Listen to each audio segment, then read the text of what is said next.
నమస్కారం 37 news channel కి స్వాగతం.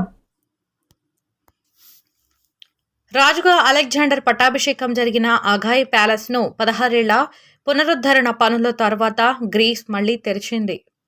చాలా ముఖ్యమైన పురాతన కట్టడాల్లో ఒకటి ఈ ప్యాలెస్ ను పరిగణిస్తారు. గ్రీస్ తీర ప్రాంత నగరమైన తెస్సాలోనికి సమీపంలో 2300 ఏళ్ల క్రితం దీనిని నిర్మించారు. దీని పేరు అఘాయ్ ప్యాలెస్. తర్వాతి కాలంలో రోమన్లు ఈ ప్యాలెస్ ను ధ్వంసం చేశారు. 19వ శతాబ్దం తొలి నాళ్లలో జరిగిన తవ్వకాల్లో ఇది బయటపడింది.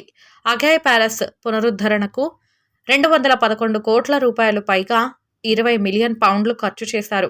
యూరోపియన్ యూనియన్ ఈ పనులకు ఆర్థిక సహకారం అందించింది.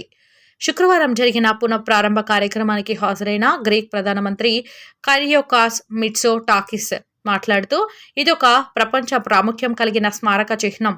ఇలాంటి స్మారకాలు ప్రపంచానికి వారసత్వ సంపదగా మారుతాయని అన్నారు. ఈ స్మారకాలకు ప్రచారం కల్పించడంతో పాటు వాటిని హైలైట్ చేయాలని ఆయన కోరారు.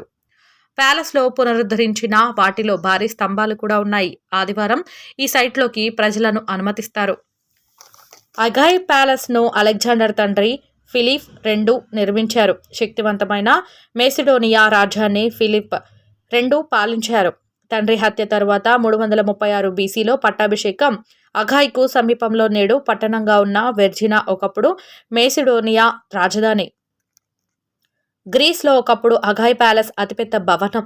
ఇది 15,000 చదరపు మీటర్ల మేర విస్తరించి ఉంది. ఇందులో భారీ విందుశాలలు, ప్రార్థనా మందిరాలు, ప్రాంగణాలు ఉంటాయి.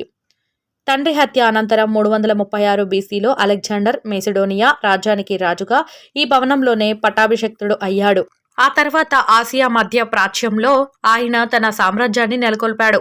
ఈ ప్యాలెస్తో పాటు దీనికి సమీపంలో ఉన్న ఫిలిప్ సమాధి, ఇతర మెసిడోనియన్ రాజుల సమాధులు యునెస్కో ప్రపంచ వారసత్వ ప్రదేశాలుగా ఉన్నాయి.